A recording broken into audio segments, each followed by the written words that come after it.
Bon, alors 3 choses avant de commencer la vidéo. Premièrement, cette vidéo a été écrite dans un contexte particulier, dans le sens où cette vidéo est en quelque sorte destinée à une personne en particulier. Et peut-être que là tu te dis que t'en as rien à branler de ma vidéo, mais attends, là je me suis dit que ça pouvait être d'un quelconque intérêt public. Enfin, j'imagine. Du coup, on peut dire que cette vidéo est une épître. Puisque l'épître est un texte destiné à une personne. De plus, on pourrait ajouter qu'il s'agit aussi d'un essai car je vais exprimer une réflexion personnelle sur un sujet et que... Ouais non j'arrête là car je pense que ça se voit que j'essaie de réviser mes cours tout en écrivant cette vidéo. Mais tout ça pour dire que vous allez rien comprendre tellement on a des refs car on est trop des coucou potes. Ok, c'est tellement faux. Mais laisse-moi y croire, s'il te plaît. Et si tu veux savoir dans quel contexte est venue l'idée de cette vidéo, dis-toi qu'à la base, je voulais envoyer ces réflexions par message à ma pote. Ouais, je dirais ma pote, car j'ai qu'un seul pote féminin, car je suis un gros misogyne et je vous emmerde. Car en gros, je pense que ça va pas très bien en ce moment. Et comment je sais ça? Peut-être qu'elle a dit qu'en gros, nique sa mère, allait parler à pas beaucoup de monde pendant X temps. Après, je suis pas psychologue, mais généralement, quand tu fais ça, c'est que ça va pas très bien. Après, je sais pas, moi. Ou alors, même juste pas. Mais mon écho est tellement surgonflé que je vais prendre la première hypothèse pour vrai. Voilà, alors t'étonnes pas si je parle de choses dont tu avais pas connaissance, mais j'essaierai de rendre la vidéo claire pour tout le monde. Ça c'était le premier point, qui est principal. Mais, deuxième point, je devais faire une autre vidéo à la place de celle-ci, d'environ 2 heures minimum, sauf que le sujet est tellement chiant et dur que mon cerveau fondait à chaque fois que j'essayais de m'y intéresser. Donc j'ai perdu le courage d'avancer là-dessus, donc j'attendrai d'être moins fatigué pour avancer sur ça. Et, dernier point, cette vidéo est écrite sans plan, comme pour la vidéo sur l'amour. Genre, j'ai un plan dans ma tête, mais pas suffisamment d'idées pour en faire un plan complet, tu vois. Voilà, maintenant que tu sais tout ça, on va enfin pouvoir commencer la vidéo. Tu sais, la nuit dernière, même si ça commence à remonter, je dormais pas comme d'hab, et il m'est venu cette question. À quoi sert la sociabilité? Et c'est pas la première fois que je me suis posé cette question, sauf que j'ai enfin trouvé la réponse. Pas grand chose. Alors, toujours comme à mon habitude, je vais essayer d'argumenter si tu m'en laisses l'occasion. Mais vu que c'est une vidéo, t'as pas vraiment le choix.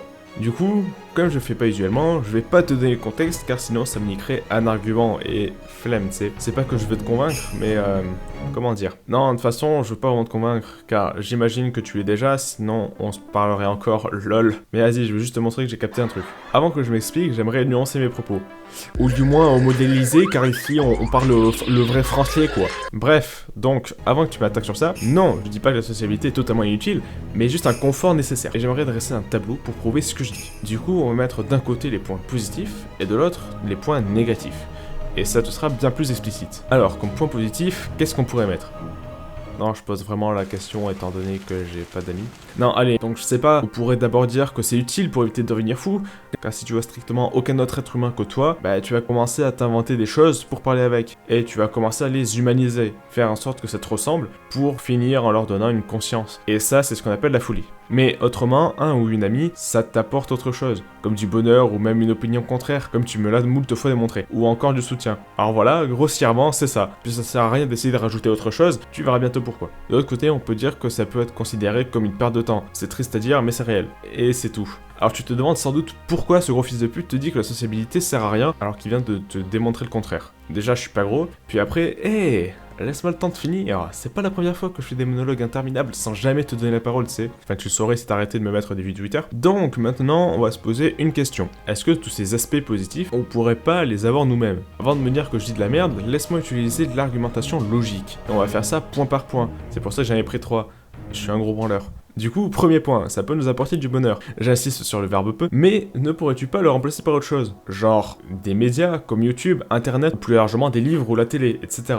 Avant que tu m'objectes quelconque chose, oui, ça reste des sortes de relations sociales. Relations parasociales de son petit nom. Mais, nique ta mère. Non, oui, ok, c'est des relations sociales, mais t'as pas besoin de réellement t'investir dans ce genre de relations. Genre, tu vas juste regarder une vidéo d'un youtubeur et c'est tout. Non? Puis si tu me dirais que oui, mais c'est pas le même bonheur, laisse-moi te dire qu'une vidéo peut équivaloir à une blague de ton meilleur pote. Genre Stand-up de merde 4 équivaut aux blagues de tous mes potes par exemple. Comment ça, c'est une vidéo de merde et vous voulez me péter la gueule? Non, mais en même temps, je suis pas un Jones là, comme vous là, les Jones. Blague à part, j'ai pas rentré dans les détails, mais tout ce qui procure du plaisir se vaut. T'as juste à consulter des articles de neuro là-dessus. Bref, donc qualité non validée, comme le fait d'avoir une opposition. Tu peux tout à fait l'avoir à partir d'un média, tout comme l'argument précédent, pas besoin d'aller plus loin. Enfin, j'imagine. Du coup, encore une qualité non validée. Pour le troisième point, tu vas sans doute me dire que scrogneux, ça on peut pas le remplacer. Haha. pauvre Bobby égaré sur le chemin de l'ignorance. Ok, j'en fais peut-être un peu trop. On m'appelle la drama queen dans le milieu. C'est faux, on m'appelle surtout la grosse pute. Peut-être tu te dis que tout mon raisonnement va s'effondrer tel un château de cartes, car t'as besoin de gens quand ça va pas. Mais dire ça, ce serait oublier que l'humain est admirable par sa nature. Ok, ça fait peut-être 6 mois, bientôt 7, et même 8 ou bien 9, je perds la notion du temps à l'aide, que je te rabâche ça tous les putains de jours qui passent. Mais cette fois-ci, c'est vrai. Et je vais te le prouver. Ah, car ouais, peut-être que l'être humain a plein de défauts physiques, genre on court pas vite, contrairement à d'autres animaux, on ne nage pas vite non plus, et on est des proies de nature. Mais ce serait oublier notre fantastique capacité d'adaptation, et même que nous sommes les animaux les plus endurants. Si on en est arrivé à là, c'est justement car nous avons su nous servir de notre environnement pour l'utiliser à notre profit. T'as vu ma dernière vidéo, t'auras compris que mettre une société en place, c'est toute une organisation, mais une organisation presque parfaite. Presque au défaut que nos sociétés actuelles ne profitent pas à tout le monde.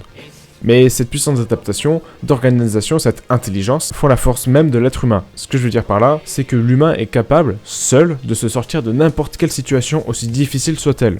Après, je suis pas en mode « Eh, t'as une dépression, bah démarre-toi tout seul, gros fils de p***, mais plutôt que tu pourrais théoriquement le faire. Bien que ce soit plus difficile qu'en étant accompagné. Bon, je dis théoriquement, mais c'est plus ou moins pratiquement. Il y a plein d'exemples qui peuvent le montrer, mais c'est pour ça que je dis confort nécessaire pour décrire la sociabilité. Confort dans le sens où ça t'apporte une meilleure qualité de vie, et nécessaire dans le sens où, bah, si t'as genre 0 relation sociale, c'est ciao. Peut-être qu'à ce stade, t'es en mode « Ok, cool, mais pourquoi tu m'écris tout ça, grosse merde ?» Eh oh, d'où vient ta pointe qui s'est attendrie, oh bébou. Non merde, mauvaise personne. Trop chiant quand je me trompe de bébou comme ça. Trop chiant. Parce que quand je disais « Ouais, c'est un confort et tout », attention les jeunes. Attention les jeunes. Eh oui, car comme tout, en forme excessive, c'est pas bien. Car comme dirait JDG, la drogue, c'est qu'une histoire de quantité. Et là, peut-être que t'es en mode il va pas nous dire que la sociabilité c'est de la drogue quand même. Enfin, je pense que c'était plutôt en mode putain, quand est-ce qu'il finit sa vidéo ce bar? Bah pour la première question, si. Et pour la deuxième, c'est bientôt fini. Enfin en vrai c'est déjà fini, mais on y vient plus tard. Du coup, faut mettre du contexte. Ça fait 150 fois que je fais la blague, mais il est temps que je raconte encore une fois ma vie pour en venir au but même de la vidéo. Après 6 à 7 minutes, c'est chaud quand même, mais faut que je te parle de ma trahison. Ok, j'en fais toujours trop, mais tu vas comprendre. Tu sais, à la base, il y avait un projet où je voulais te faire participer, et pour l'animation, j'avais prévu d'y mettre un certain pote que je connais depuis 3 ans, et dont je tairai le nom à côté de notre amitié. Sauf qu'il bossait sur une vidéo. Je voulais lui faire un peu la surprise, mais en gros, je lui ai envoyé un message en urgence, car tel que je l'avais prévu, il n'y avait pas trop le temps, et il n'a pas répondu. Alors, qu'est-ce que je veux dire avec toute cette histoire? Je veux pas le blâmer, car il avait certainement des raisons à ne pas répondre, il y a peut-être plusieurs autres raisons qui font que ça s'est pas passé, mais ce que je veux dire, c'est qu'il faut compter sur personne autre que soi-même. C'est assez individuel comme façon de voir les choses, je te l'accorde, mais c'est une réponse individuelle à un monde individuel. Et si je disais que la sociabilité était une drogue, ça dépend de l'importance que tu y mets, comme le montre mon exemple. Genre, dans ce projet, je voulais qu'il y ait tous mes potes, ou presque, tout en ayant un agenda de production assez court. Car naïf que j'étais, je m'étais dit que je pouvais compter sur toute cette masse de gens. Enfin, masse, c'est 5 personnes à tout péter. Bah non, ou en tout cas, sans plan B, c'est une erreur de faire ça. Du coup, c'est le point négatif qu'on peut rajouter à la sociabilité. Et il y a même des points positifs si tu travailles toute seule. C'est que tu seras 100% fier de toi-même. Et donc, de ton travail. Et ça, c'est bien. Après, je suis toujours pas en mode, ouais, coupe-toi de tout le monde. Mais choisis bien les gens selon ce que tu veux en faire. Car certains ou certaines seront plus fiables que d'autres sur certaines choses précises. Exemple, j'ai un pote que je nommerai pas car il a plus de pseudo qu'il y a d'êtres humains sur Terre. Et genre, je sais que si je veux jouer à Minecraft avec lui, bah, je peux bien aller me faire foutre. Donc, je le ferai pas. Logique. Bien que j'adore me faire foutre, c'est pour ça qu'on se parle, mais c'est relou à la longue. Avant de conclure, j'aimerais ajouter un point. D'ailleurs, c'est ce qui est intéressant avec cette vidéo, c'est que pendant son écriture, je suis passé par plein de phases. Trop de phases. Genre, je me suis posé sur la question de la confiance, et maintenant sur une autre plus actuelle à l'heure où j'écris ça, mais très ancienne quand ça sortira. Car, laisse-moi briser le 3e mur, s'il te plaît. Merci. Alors maintenant, j'aimerais parler à toi, là, le ou la viveur. Je parle le 5 juillet car je sais que t'es seul à être là, même si tu dors, ça fait rien. Comme j'ai dit plus tôt dans ma vidéo, je voulais envoyer ces réflexions à ma pote. Mais ouais, en gros je lui dis so long, mais en fait non, mais c'est chiant, ça a trop changé, à mon plus grand malheur, car à chaque fois que je dis à fête, elle fait quelque chose de trop chiant. Genre je mets mon âme au diable, si là, après avoir vu la vidéo, elle me miaule pas un truc du genre ouais, ta vidéo c'est n'importe quoi, tu dis des trucs qui marchent que pour toi en fait, c'est trop général, Pour qu'après on se rende compte qu'on disait la même chose depuis le début, et ça me pète les couilles. Enfin bref, ce qui m'amène à te dire que le seul vrai bonheur qui existe, c'est le travail. Ouais, ça fait très partie communiste des années 30, et j'aime bien, mais c'est purement naturel. Genre, mets des efforts dans le but d'obtenir une récompense. Et c'est ça que je fais avec ces vidéos finalement. Mais on en parlera plus tard, très tard. Le soir, quand tu rentreras chez toi. Bah je te dirai, n'oublie pas que la seule personne que tu as besoin pour toi, c'est toi-même.